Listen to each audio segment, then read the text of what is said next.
welcome back to our channel TechTube, your go-to spot for all things tech. Today we've got a quick fix for a common issue that many of you have encountered: the annoying stock pause button or on-screen controls overlay on Amazon Prime Video. If you're tired of those controls ruin your binge watching experience, stick around because we've got the solutions to get your screen back to normal in no time.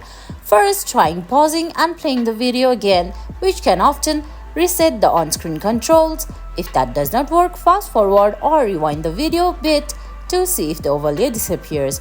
For touchscreens, a simple tap or click on the video player can usually do the trick. If the issue still persists, refresh your browser page or restart your Prime Video app.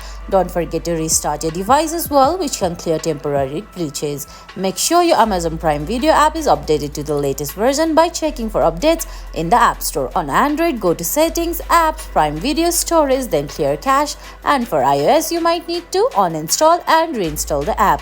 Ensure your device's operating system is up to date, as system updates can resolve compatibility issues. And if all fails, contacting the Amazon Prime Video support can provide you with specific troubleshooting steps for your device. And guys, that's it. I hope you found this video helpful. If you did, please give it a thumbs up, leave a comment, subscribe to our channel and hit that bell icon. See you in the next video. Thanks for watching.